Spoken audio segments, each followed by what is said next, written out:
গ্রামের বাড়ি থেকে মা বাবা কি নিয়ে আসলো এবং আমার মেয়ের আবদার পূরণ করলো তার নানা ভাই।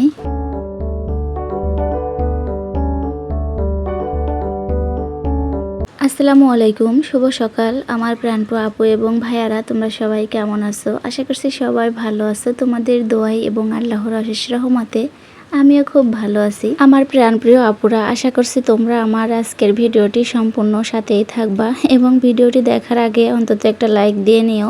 আর যারা নতুন এসে ভিডিওটা দেখা শুরু করেছো, প্লিজ চ্যানেলটি সাবস্ক্রাইব করে দিবে। আর যদি ভিডিওটা ভালো লেগে থাকে, আজকে সকালে নাস্তায় ছিল ভাত আর ডিম দিয়ে ভাত দিয়ে আর কি ভেজে নিয়েছি। এটাই মামি খেয়ে নিয়েছি। তার পরবর্তীতে এই যে সংসারের টুকটাক কাজে লেগে পড়েছি।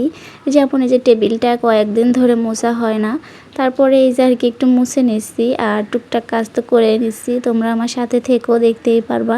যে সকল নতুন আপু এবং ভাইয়ারা আসতো, তোমরা যদি আজকে আমাকে ভিডিওতে কমেন্ট করে সাপোর্ট করে যাও, আজকেই কিন্তু আমি তোমাদের চ্যানেলে যাব না, কালকে একটা দিন হয়তো আমাকে সময় দিতে হবে, তার পরবর্তীতে আমি যাব। আসলে আমি সাথে সাথে কারোর চ্যানেলে যাই ভিডিও দেখি না আর সাপোর্টও করি না, একটা দিন সময় নেই। দুপুরে রান্না করতে চলে এসেছি, গরুর মাংস রান্না করব। এর জন্য মাংসের ভিতরে একে একে সব মশলা দিয়ে নিচ্ছি আর হাতে মাখিয়ে রান্নাটা করব। গরুর মাংস তো আমি হাতে মাখিয়ে বিশেষ করে রান্না করি, তো এটা কিন্তু প্রায় ভিডিওতে দেখানো হয়। আজও তোমরা একটু দেখে নিও। আর এই ফাঁকে আমি তোমাদের সাথে কিছু কথাও বলে নিই। আমার বাসায় মেহমান আসছিল, আমার মা বাবা আর আমার চাচাতো বোন আর আপুর মেয়ে আসছিল। তো ওরা এসে কিন্তু এক সপ্তাহ থেকে অলরেডি বাড়িতে চলেও গেছে। তো ওরা চলে গেছে, কিন্তু ওদের কিছু স্মৃতি আমি মোবাইলে আর কি ধরে রেখেছি। আসলে আমি অতটাও ভিডিও করতে পারি নাই, ওদের কাছেই বেশিরভাগ মোবাইল ছিল। তারপরেও যতটুকু ছিল অতটুকুই তোমাদের মাঝে আর কি শেয়ার করব। বিশ্বাস করো আপু এবং ভাইয়ারা, আমার অনেক খারাপ লাগতেছে যখন আমি ভিডিওগুলা আর কি ভয়েস দিতে আসছিলাম তখন। কারণ ওরা থাকাকালীন বাসায় অনেক আনন্দ করেছি, আমরা অনেক জায়গা ঘুরতেও গিয়েছি।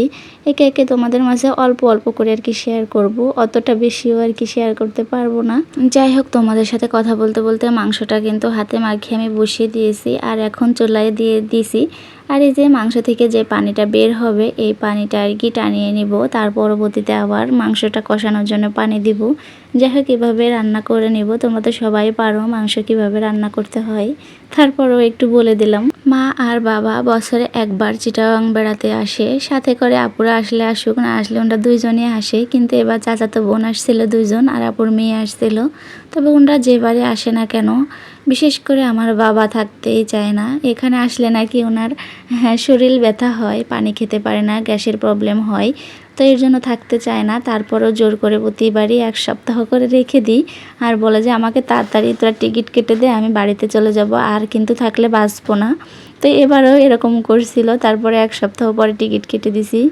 আর বিশ্বাস করো আপুরা, আমার মা না এবার এসে কিন্তু যেতে চায় নাই, বলতেছে আমি না এবার থাকবো, আমি যাব না।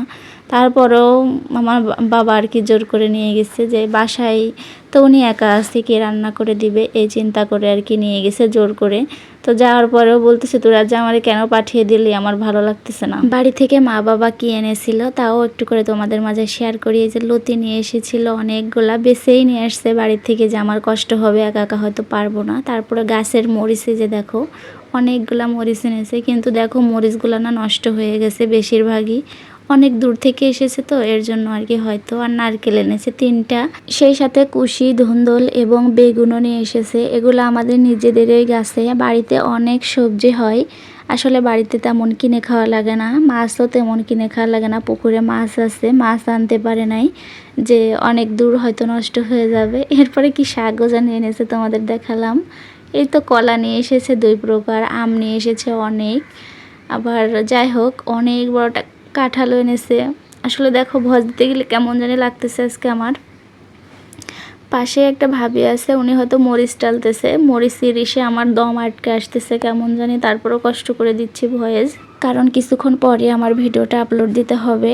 আর আমি প্রতিদিন কিন্তু শিডিউল করে ভিডিওটা আপলোড দিই, কিন্তু আজকে শিডিউল করব না, সঙ্গে সঙ্গে আপলোড দিয়ে দিব।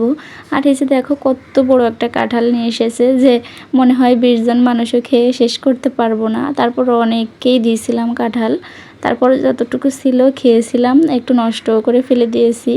আর এই যে দেখো আমার মেয়ের কাণ্ড, এই ভিডিওটুকু হচ্ছে আমার মা বাবা যেদিন এসেছিল ওই দিন আর কি দুপুর টাইমে আসছে। সকালে দুপুর টাইমে আমার মেয়ে ও নানাকে নিয়ে দোকানে চলে গেছে, কেকের দোকানে। তো যে বলতেছে, নানা তুমি আমার জন্য কেক নাও, আমার তো আজকে হ্যাপি বার্থডে।